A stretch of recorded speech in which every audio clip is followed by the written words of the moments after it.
Patreon और अन्य माध्यमों से नेशनल दस्तक का सहयोग करने वाले सभी दर्शकों का बहुत बहुत शुक्रिया। आपके सहयोग से ही बहुजन मीडिया को नई ऊंचाई मिल रही है और मनोबल और अधिक बढ़ रहा है। आशा है आगे भी आप हमें ऐसे ही सपोर्ट करते रहेंगे। धन्यवाद। अमेरिका में कुछ ही समय में राष्ट्रपति चुनाव होने वाले हैं। मौजूदा राष्ट्रपति डोनाल्ड ट्रंप भी राष्ट्रपति के लिए उम्मीदवार हैं। वहीं अमेरिका में विपक्षी पार्टी डेमोक्रेट से राष्ट्रपति पद के लिए उम्मीदवार जो बाइडेन हैं। उन्होंने भारत में हाल ही में लागू हुए नागरिकता संशोधन कानून CAA और प्रस्तावित राष्ट्रीय जनसंख्या रजिस्टर NRC का विरोध किया है। इसके अलावा राष्ट्रपति पद के उम्मीदवार जो बाइडेन ने कश्मीर की स्थिति को लेकर भी भारत का विरोध किया है। उन्होंने CAA NRC को लेकर भारत सरकार से असहमति जताई है। उन्होंने इस मामले में निराशा जाहिर करते हुए हालात को सुधारने के लिए आवश्यक कदम उठाने की जरूरत बताया है। बाइडेन के चुनाव प्रचार के लिए एक वेबसाइट बनाई गई है। इस वेबसाइट पर मुस्लिम अमेरिकी समुदाय के लिए जो बाइडेन का एजेंडा नामक एक पोस्ट किया गया है। इस पोस्ट में बाइडेन के विचार और उनकी नीतियों के बारे में बताया गया है। इस पोस्ट में कश्मीर के हालातों को लेकर भी चर्चा की गई है और भारत सरकार के सामने इस बारे में सुझाव भी रखे गए हैं।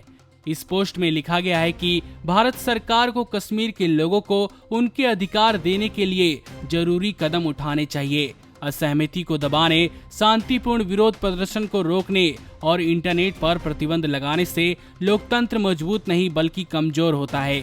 CAA और NRC को लेकर इस पोस्ट में लिखा गया है कि भारत सरकार द्वारा हाल ही में असम में नेशनल रजिस्टर ऑफ सिटीजन्स को लागू करने और देश में नागरिकता संशोधन कानून को लागू करने को लेकर भारत सरकार ने जो कुछ किया उससे जो बाइडेन बेहद निराश हैं।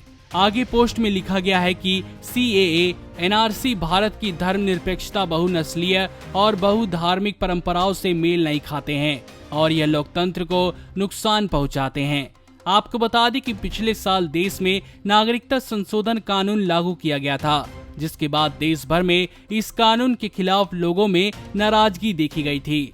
इस कानून के आलोचक मानते हैं कि यह संविधान के खिलाफ है और आर्टिकल 14 का उल्लंघन करता है। नागरिकता संशोधन कानून में पड़ोसी देश पाकिस्तान, बांग्लादेश, अफगानिस्तान से आने वाले गैर मुस्लिम शरणार्थियों को भारत की नागरिकता देने का प्रावधान है। विपक्षी दलों ने इसे धर्म के आधार पर नागरिकता देने वाला कानून करार दिया। इस कानून के अनुसार पड़ोसी देश से आने वाले हिंदू, जैन, पारसी, सिख, ईसाई, बौद्ध समुदाय के लोगों को भारत की नागरिकता देने की बात कही गई है। नमस्कार। नेशनल दस्तक अपनी आर्थिक जरूरतों को पूरा करने के लिए अपनी ऑडियंस पर निर्भर है।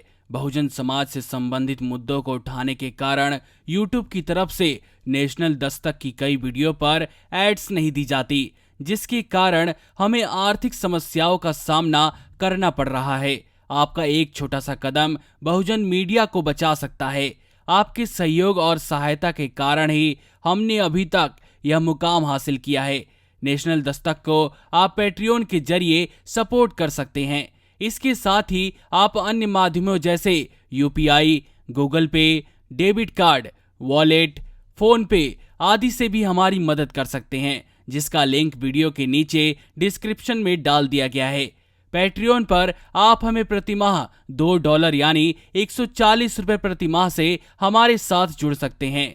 दूसरे माध्यमों में राशि की कोई सीमा नहीं है।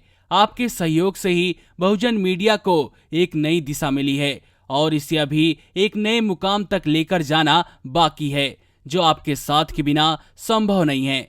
आपसे डायरेक्ट फंडिंग से हम आपके अधीन हो जाएंगे और एक स्वतंत्र मीडिया के तौर पर समाज की आवाज को बुलंद कर पाएंगे।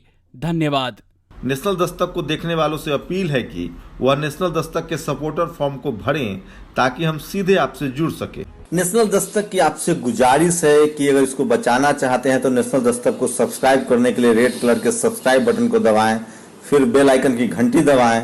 नेशनल दस्तक को बचाने के लिए बहुत जरूरी है कि हर खबर को शेयर करें, लाइक करें, कमेंट जरूर करें।